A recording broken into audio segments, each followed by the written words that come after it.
my most memorable thing at Flagstaff was 1941. We were living there. Sunday morning, December 7th, and the radio came on with the bombing of Pearl Harbor. That was devastating to Dad. And of course, I knew where Pearl Harbor was. I didn't have a good knowledge of geography then, but I knew that was Hawaii. And oh, how awful, and what the effect that it had and the impact that it had on the nation.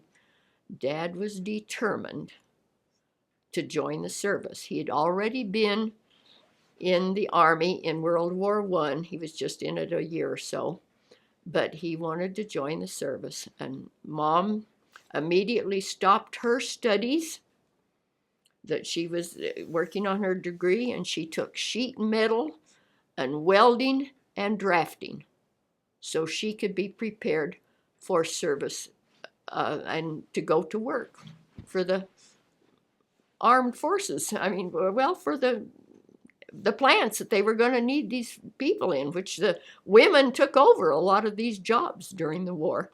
And she was one of them.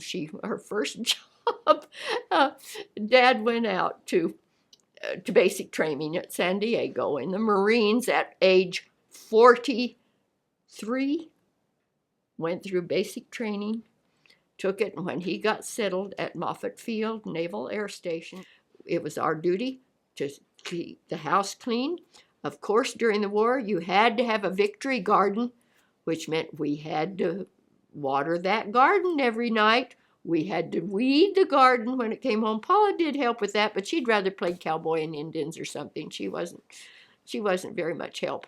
But that's all right. And Larry was in high school then, so he didn't get home very early. So I was in charge.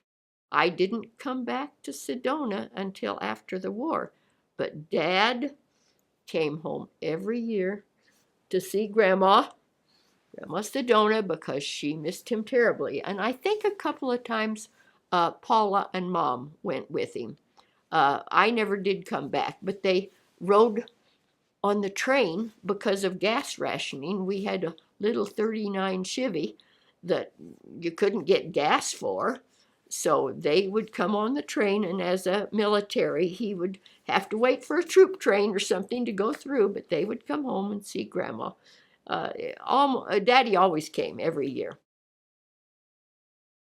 When Grandma and Grandpa started going together, Grandpa was born in 1868 in Bakersville, Maryland. Grandma was born in Gordon, Missouri in 1877, and for them to be that far apart in age, you can imagine. I thought that would have been the problem with their folks, but Grandma's parents were not, Grandma's dad was not fond of Grandpa T.C., and as a result of it, when they got married, he cut Sedona out of his will. He gave her her feather bed and sent her on her way. She got nothing of the family heritage.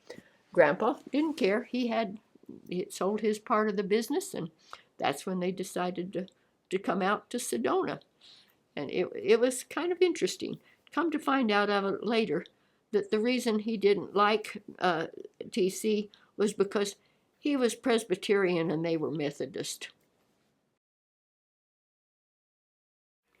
I don't think they ever owned a car. Grandma and Grandpa didn't. I know Grandpa didn't like to drive because he got car sick, or didn't like to even go anywhere. Grandma loved to go places, and anytime we would say, get in the car, she'd get in and not even wonder where to. She was just ready to take off. And she had friends around town that were glad to take her places. When they had to go somewhere, they would want her to go with them, and she often did that. Grandpa didn't. After the war, really after I was probably in college, Daddy did get Grandpa to go places. He had never seen a movie other than the old stills and the things that probably when he was back in Missouri that they got to see, but he knew they were filming movies. And Dad took him to Cottonwood to a movie, and he came home, big guy, you ought to see, you could hear everything they were doing, and you could see the horses going, and he was so excited about telling us all these things we had seen for years ourselves, but it was just like a child with a new toy. You ought to see what they can do. That was almost, we didn't laugh, we were just as, really? We had learned that you treat Grandpa like he wanted to be treated because you respected your elders. You let him win that game even though you could have, just because that was the way it was supposed to be.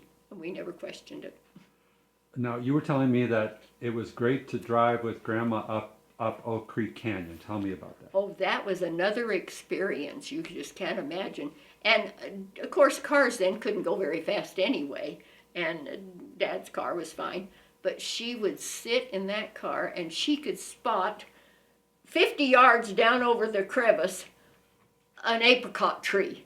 Someone's thrown an apricot there, and that's an apricot tree down there. She could pick out an apple tree. She could pick out a pear tree or a peach tree or something growing along all along. She knew the name of all the flowers. She knew what kind of a tree that was.